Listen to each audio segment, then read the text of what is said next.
Hi friends, ಎಲ್ಲರೂ ಹೇಗಿದ್ದೀರಾ? Welcome back to my channel. Friends, ನಾನಿವತ್ತು ಒಂದು ರೆಸಿಪಿ ವಿಡಿಯೋ ಜೊತೆಯಲ್ಲಿ ಬಂದಿದ್ದೀನಿ. ಆನಿಯನ್ದು ಗೊಜ್ಜು ಮಾಡ್ತಾಯಿದ್ದೀನಿ, ಮತ್ತು ಈರುಳ್ಳಿ ಗೊಜ್ಜು ಅಂತಲೂ ಹೇಳ್ತಾರೆ. ಇದು 2 ದಪ್ಪದ ಈರುಳ್ಳಿನ ತೊಗೊಂಡಿದ್ದೀನಿ ನಾನು, ಮತ್ತು ಕೊತ್ತಂಬರಿ ಸೊಪ್ಪನ್ನು ತೊಗೊಂಡಿದ್ದೀನಿ, ಮತ್ತು ಇಲ್ಲಿ ಟೊಮೊಟೊ ಹಣ್ಣು ತೊಗೊಂಡಿದ್ದೀನಿ. ಒಂದು ದಪ್ಪ ಸೈಜ್ದು ಮತ್ತು ಒಂದು ಚಿಕ್ಕ ಸೈಜ್ದು ಟೊಮೊಟೊ ಹಣ್ಣನ್ನು ತೊಗೊಂಡಿದ್ದೀನಿ. ನೀವು ಜಾಸ್ತಿ ಮಾಡ್ತೀನಿ ಅನ್ನೋದಿದ್ದರೆ ನೀವು ಜಾಸ್ತಿ ಬೇಕಾದರೆ ತೊಗೋಬೋದು. ನಾನಿಲ್ಲಿ ಸ್ವಲ್ಪ ಮಾಡ್ತಾ ಇರೋದ್ರಿಂದ ಸ್ವಲ್ಪನೇ ತೊಗೊಂಡಿದ್ದೀನಿ.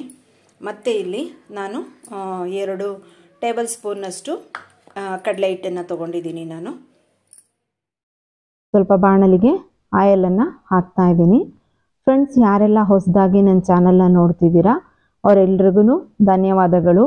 ಹಾಗೆ ಸಬ್ಸ್ಕ್ರೈಬ್ ಮಾಡಿಕೊಂಡು ನೋಡಿ, ವಿಡಿಯೋಗೆ ಒಂದು ಲೈಕ್ ಕೊಟ್ಟು ಕಮೆಂಟ್ ಮಾಡೋದನ್ನ ದಯವಿಟ್ಟು ಮರಿಬೇಡಿ. ನಿಮಗೆ ವಿಡಿಯೋ ಇಷ್ಟ ಆಯಿತು ಅಂತ ಅಂದರೆ ನಿಮ್ಮ ಫ್ರೆಂಡ್ಸ್ ಆ್ಯಂಡ್ ಫ್ಯಾಮಿಲಿಗೆ ಶೇರ್ ಮಾಡೋದನ್ನು ಕೂಡ ಮರಿಬೇಡಿ. ಆಲ್ರೆಡಿ ನನಗೆ ಸಬ್ಸ್ಕ್ರೈಬ್ ಆಗಿರೋರ್ಗೂ ಕೂಡ ಧನ್ಯವಾದನ ತಿಳಿಸ್ತೀನಿ. ಎಣ್ಣೆ ಕಾದಿದ ಮೇಲೆ ಇದಕ್ಕೆ ಸ್ವಲ್ಪ ಸಾಸಿವೆನ ಹಾಕ್ಕೊತಾ ಇದ್ದೀನಿ.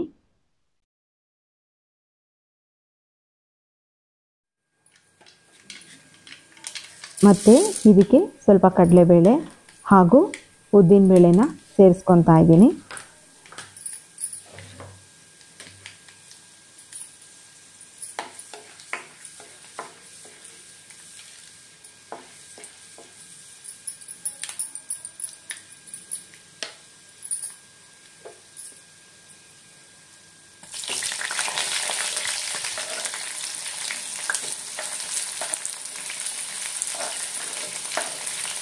ಈಗ ಸ್ವಲ್ಪ ಹಚ್ಚಿಟ್ಕೊಂಡಿರೋ ಈರುಳ್ಳಿನ ಹಾಕ್ಕೊಳ್ಳಿ.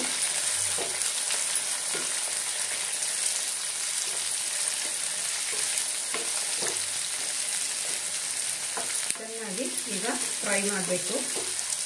ಸ್ವಲ್ಪ ಈರುಳ್ಳಿದು ಹಸಿ ವಾಸನೆ ಎಲ್ಲ ಹೋಗೋ ರೀತಿಯಲ್ಲಿ ಫ್ರೈ ಮಾಡಬೇಕು. ಈರುಳ್ಳಿ ಚೆನ್ನಾಗಿ ಫ್ರೈ ಆದಮೇಲೆ ಈಗ ಇದಕ್ಕೆ ಸ್ವಲ್ಪ ಅರಿಶಿಣದ ಪುಡಿನ ಹಾಕೋಣ. 1 ಸ್ಪೂನಷ್ಟು ಅರಿಶಿಣದ ಪುಡಿನ ಹಾಕ್ಕೊಳ್ಳಿ.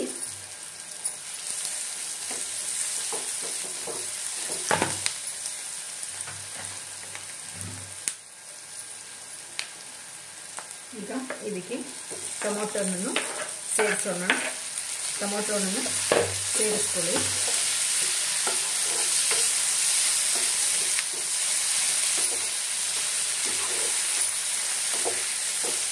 ಅರಿಶಿಣದ ಪುಡಿ ಹಾಕಿರೋದ್ರಿಂದ ಟೊಮೊಟೊನು ಬೇಗನೆ ಬೇಯುತ್ತೆ.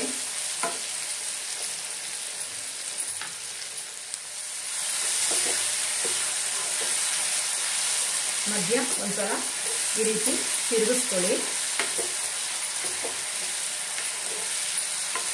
ನೋಡಿ ಎಷ್ಟು ಬೇಗ ಟೊಮೊಟೊ ಸ್ಮ್ಯಾಶ್ ಆಗ್ತಾ ಇದೆ. ಅರಿಶಿಣದ ಪುಡಿ ಮತ್ತು ಉಪ್ಪನ್ನು ಸೇರಿಸಿದರೆ ಟೊಮೊಟೊ ಬೇಗ ಬೇಯುತ್ತೆ. ನಾನು ರುಚಿಗೆ ತಕ್ಕಷ್ಟು ಉಪ್ಪನ್ನು ಹಾಕ್ತಾ ಇದ್ದೀನಿ.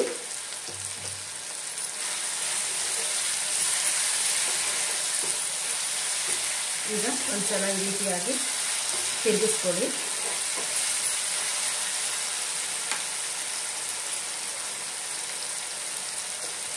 ನಾನು ಇಲ್ಲಿ ಹಸಿಮೆಣಸಿಕಾಯಿ ಹಾಕಿಲ್ಲ. ನಾವು ಹಸಿಮೆಣಸಿಕಾಯಿ ತಿನ್ನಲ್ಲ.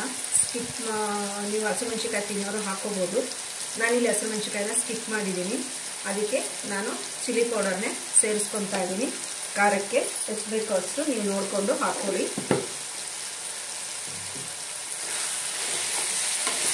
ಉಪ್ಪು ಮತ್ತು ಅರಿಶಿಣ ಹಾಗೂ ಚಿಲ್ಲಿ ಪೌಡರ್ ಹಾಕಿರೋದ್ರಿಂದ ಟೊಮೊಟೊ ಇನ್ನೂ ಬೇಗ ಸ್ಮ್ಯಾಶ್ ಆಗುತ್ತೆ. ನೋಡಿ ಎಷ್ಟು ಬೇಗ ಚೆನ್ನಾಗಿ ಬೆಂದಿದೆ.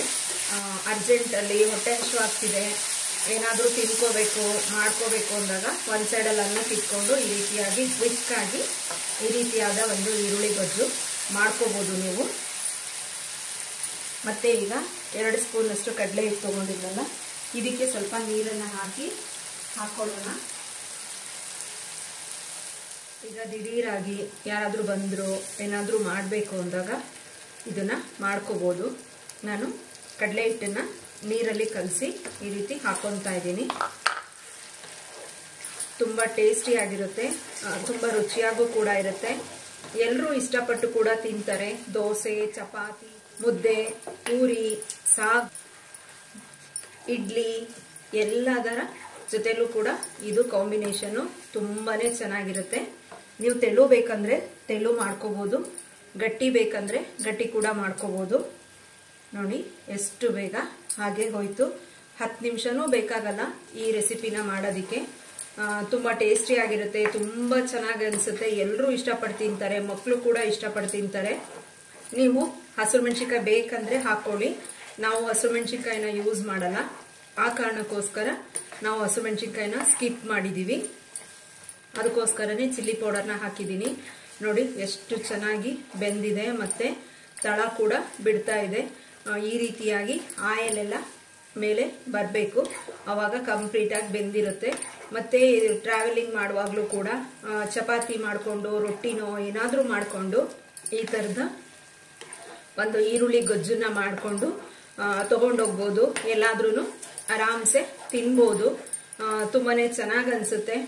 ಎಲ್ಲರೂ ಇಷ್ಟಪಟ್ಟು ತಿನ್ನುವಂಥ ಈರುಳ್ಳಿ ಗೊಜ್ಜು ಫಟಾಫಟ್ ರೆಡಿಯಾಗಿತ್ತು. ಈಗ ಗ್ಯಾಸ್ ಆಫ್ ಮಾಡ್ಕೊಳ್ಳೋಣ. ಪೂರಿ ಜೊತೆ ಈರುಳ್ಳಿ ಗೊಜ್ಜು ಚೆನ್ನಾಗಿರುತ್ತೆ. ಯಾವುದಕ್ಕೆ ಬೇಕಾದರೂ ಕಾಂಬಿನೇಷನ್ ಮಾಡ್ಕೋಬೋದು ನೀವು. ಪೂರಿಗೆ ಅಂತಲ್ಲ, ರೊಟ್ಟಿ, ಚಪಾತಿ, ಮುದ್ದೆ, ಅನ್ನ ಯಾವುದಕ್ಕೆ ಬೇಕಂದ್ರೂ ನೀವು ಕಾಂಬಿನೇಷನ್ ಮಾಡ್ಕೋಬೋದು. ನೋಡಿ ನಾನು ಇದನ್ನು ಪೂರಿ ಜೊತೆಯಲ್ಲಿ ಕಾಂಬಿನೇಷನ್ ಮಾಡಿದ್ದೀನಿ. Okay friends, thank you for watching. ಮತ್ತೆ ನಾನು ನೆಕ್ಸ್ಟ್ ವಿಡಿಯೋದಲ್ಲಿ ಸಿಗ್ತೀನಿ. Bye bye, take care.